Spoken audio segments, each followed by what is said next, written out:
안녕하세요. 바이일드 체린이입니다. 오늘은 새로운 코너를 준비를 해봤는데요. 오늘의 주제는 외모 자존감, 그리고 성형에 대한 얘기를 좀 해볼 겁니다. 제가 최근에 성형을 하고 싶다 이런 생각을 좀 많이 하게 됐는데 성형외과 상담을 얼마 전에 난생 처음으로 한번 받아봤거든요. 그러면서 느낀 저의 성형에 대한 생각들도 같이 여러분들이랑 나눠보고 공유를 해보고 싶어서 이런 코너를 한번 만들어봤어요. 이 코너는 제가 원래 본명이 샛별이거든요. 그래서 저의 이름을 걸고 얘기를 하는 만큼 좀 더 진솔한 이야기들, 마음속에 깊이 묻어놨던 고민들, 그런 것들 있잖아요. 뭐 진로 고민이라든가 연애 고민이라든가 그런 것들을 솔직하고 진솔하게 우리 여러분들이랑 나누고 싶어서 이런 코너를 한번 새로 만들어 보게 됐습니다. 재밌겠죠?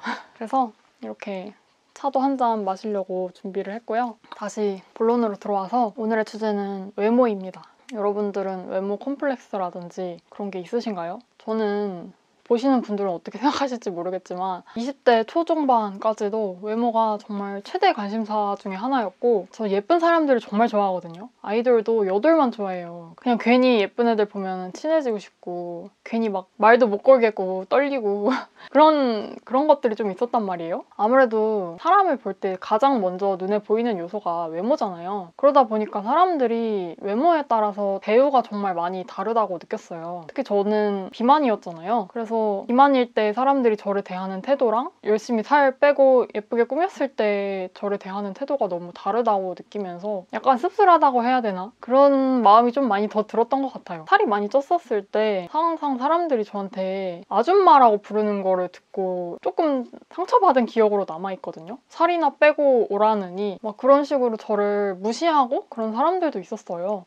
외모 가지고 이렇게 하는 사회가 정말 불공평하다라고 느끼면서도 저 자신도 예쁜 사람 좋아하고 그런 모순이 있어가지고 마음속으로는 이건 잘못됐다 그렇게 생각하면서도 본능적으로 예쁜 사람 보면 좋아하고 이런 것들이 좀 씁쓸하게 느껴지더라고요. 특히 저는 여자 연예인들 진짜 좋아한다고 했잖아요. 그러다 보니까 저의 유튜브 알고리즘에는 여자 아이돌 무대 이런 것들이 많이 차지하는데 댓글을 보면 항상 그들의 외모를 칭송하고 찬양하고 주접 댓글 쓰고 막 이런 게 너무 제 삶에 깊숙하게 들어와 있는 거예요. 끊임없이 그들의 외모랑 저의 외모를 계속 비교하게 되고 저 연예인처럼 예뻐지려면 어떻게 해야 될까 나노 단위로 분석하고 저의 타고난 생김새를 자꾸 부정하면서 어플로 사진 찍으면 저 항상 포토샵 하거든요? 포토샵 안 하는 분들 계신가요? 화장하고 보정까지 한 그 얼굴이 내 진짜 얼굴이라고 생각을 하고 영상을 찍으면 이게 기본 카메라잖아요. 이 기본 카메라로 찍은 제 얼굴을 저는 편집을 직접 하다 보니까 저의 얼굴을 계속 마주하면서 편집을 하게 되는데 그때마다 너무 제 얼굴의 못난 점만 보게 되고 뭐 성형을 해야 되나 시술을 해야 되나 이런 생각을 하게 되더라고요. 뭐 남이 찍어준 사진 보면은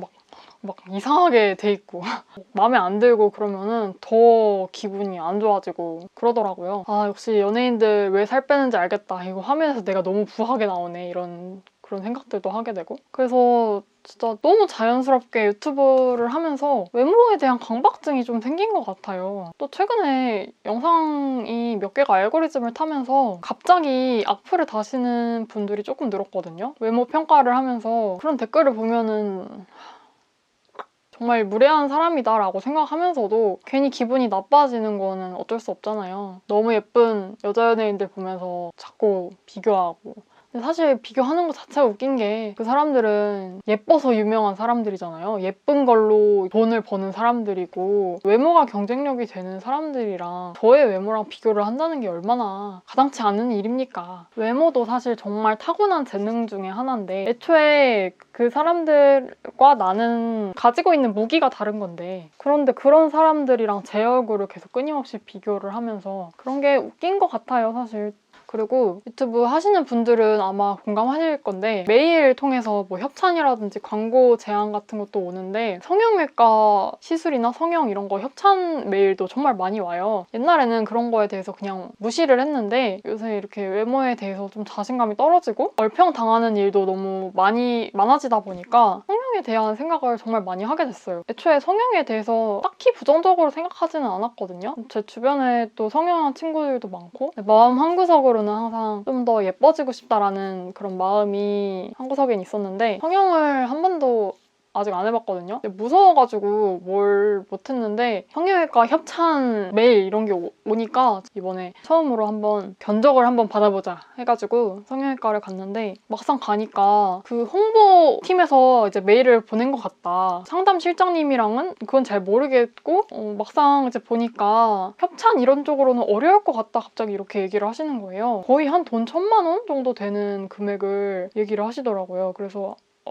일단은 안 하겠다고 하고 나오긴 했거든요. 진짜 압구정 거기 신사 이쪽 가면은 진짜 성형외과가 완전 즐비해 있단 말이에요. 엄청 커다란 빌딩들이 다 쫙 성형외과이고 성형외과 전광판 이런 것도 엄청 많이 붙어 있고 이런 거 보면서 와 진짜 우리나라가 진짜 성형 왕국이구나 그런 생각도 하게 되고 아무튼 제가 관심이 있는 부위가 안면 윤곽인데 인터넷으로 어떤 수술인지 한번 찾아봤거든요. 일단은 이 수술은 전신 마취를 해야 되고요. 그런 각종 마취약, 근육 이완제 이런 것들을 주입을 해가지고 이제 수면 마취 상태로 전신 마취 상태로 수술을 하게 되는데 사실 좋을 리는 없겠죠. 그런 엄청난 약들을 써서 수술을 하는데 그리고 이게 입 안이랑 이런 구렛나룻 이런 데를 절개를 한 다음에 피부랑 근육을 이렇게 다 박리를 해서 이 입 안쪽에서 들어가서 수술을 하게 되는 거예요. 근데 당연히 이 안으로 이렇게 하는 거다 보니까 이런 턱이나 이런 곳에는 신경도 엄청나게 많이 붙어 있잖아요. 그런 혈관이랑 신경 같은 거를 건드릴 수도 있고 수술을 하다 보면 피가 많이 나니까 좀 시야 확보도 어려운데 그거를 계속 물로 이렇게 석션을 하면서 그 좁은 시야 속에서 수술을 해야 되고 그리고 환자 얼굴은 계속 열고 나면은 계속 부으니까 정말 어려운 수술이잖아요. 근데 그런 어려운 수술이다 보니까 부작용이 있을 수도 있는데 그래도 예뻐지기 위해서 무서움을 다 극복을 하고 나도 성형을 해야겠다 이렇게 생각을 하고 뭐 강남 언니, 바비톡 이런 성형 어플 같은 거를 깔아서 그 사람들 후기를 막 보고 있었거든요. 부작용 탭에 있는 글들을 보니까 너무 후회한다, 잘못됐는데 어플에다가 후기를 올리니까 그 병원 측에서 명예훼손으로 고소를 한다고 정말 유명한 정말 큰 성형외과인데 고소한다 이런 글들을 보니까 너무 무섭더라고요. 그런 부작용 글들 보면은 사실 성형을 해서 정말 잘 되시는 분들도 많겠지만 경험이 많은 의사 선생님이더라도 신경이라든지 이런 게 잘못 건드려지면 돌이킬 수 없는 거고 꿀복처럼 부작용이 생길 수 있는 거기 때문에 간단하게 성형을 해야겠다라고 생각을 한 게 조금 무서워지더라고요. 이게 내가 이렇게 간단하게 생각할 만한 수술이 아니구나 이런 생각을 좀 하게 됐어요. 그리고 기능적으로 전혀 문제가 없는 얼굴인데 이런 얼굴을 뼈가 보이게 분리를 한 다음에 그 뼈를 자르고 다시 붙이고 조각내서 한다는 게 조금 이게 진짜 맞는 건가? 무섭다, 무서운 세상이다. 미를 얻기 위해서 내가 돈과 시간과 아픔까지 다 감수를 하면서 이걸 얻을 가치가 있는가? 이런 생각도 하게 되고 그러면서도 예뻐지고 싶은 마음은 계속 한켠에 있고 보정된 사진 속에 있는 저와 현실 속에 있는 이런 동영상 속의 저를 동기화를 하고 싶은 그런 마음에 성형에 대한 욕심이 좀 생겼던 것 같아요. 20대 후반이 되면서부터 한 26살 때부터 자연스럽게 돈 관리, 재테크 이런 데 관심이 가기 시작했거든요. 제가 꾸미는 것에도 굉장히 돈을 많이 투자를 했었어요. 화장품이라던가 옷 이런 것들 사느라고. 근데 제가 재테크에 관심을 가지고 돈을 모으기 시작하면서 진짜 정말 많이 후회가 되더라고요. 내가 꾸미는 거에 너무 많은 돈을 투자했다. 갖고 싶은 게 너무 많았거든요. 월급 타면은 맨날 뭐 화장품 사고 옷 사고 장바구니에다가 예쁜 거 있으면 담아놓고 옷도 엄청 한가득 이렇게 쌓여 있었는데도 맨날 입을 옷 없다고 그러면서 옷도 사고 근데 그게 어느 순간부터 사실 좀 후회가 되기 시작하더라고요. 내가 이 옷을 다 안 사고 이 화장품을 다 안 사고 모았으면 그래도 지금쯤 꽤 많은 돈이 모였을 텐데 꾸민비라는 게 정말 연쇄 소비거든요. 예를 들어서 제가 예쁜 옷을 하나 사요. 그러면 거기에 어울리는 가방도 필요하고 거기에 어울리는 신발도 사야 되고 이런 식으로 계속 어울리는 무언가를 계속 사게 된다는 거죠. 머리도 지겨우니까 탈색해야지 이러면서 탈색하고 이거 탈색했으니까 이런 스타일이 또 찰떡이겠구나 하면서 또 새로운 것도 사고 스타일이 한번 변하면은 다 옷장 갈아엎고 막 이런 과정이 정말 돈이 많이 들어가거든요. 그래서 결론은 예쁘려고 쓰는 돈은 정말 한도 끝도 없다. 그리고 그 예쁜 거의 기준조차 사람에 따라서 다르고 시대가 가면서 또 달라진다. 사람들마다 제일 예쁘다고 생각하는 연예인도 다 다르고요. 제일 예쁘다고 생각하는 연예인도 어떻게 꾸미느냐에 따라서 이때가 제일 예쁜 것 같다, 이때가 제일 예쁜 것 같다, 이것도 사람들마다 다 달라요. 남자가 보는 기준, 여자가 보는 기준도 다르고, 누구 눈에는 세상에서 제일 예쁜 사람이 누구 눈에는 난 촌스럽던데? 막 이렇게 얘기를 하기도 하고. 그리고 나이가 들면 그 예뻤던 얼굴도 다 사라지기 마련이잖아요. 왜 어른들이 너네 나이 때는 안 꾸며도 된다, 화장 안 해도 너네 나이 때는 그냥 예쁘다, 막 이런 얘기를 많이 하시잖아요. 그런 것처럼 나이를 먹으면 자연스럽게 주름살 생기고 살은 다 늘어질 수밖에 없는 게 어쩔 수 없는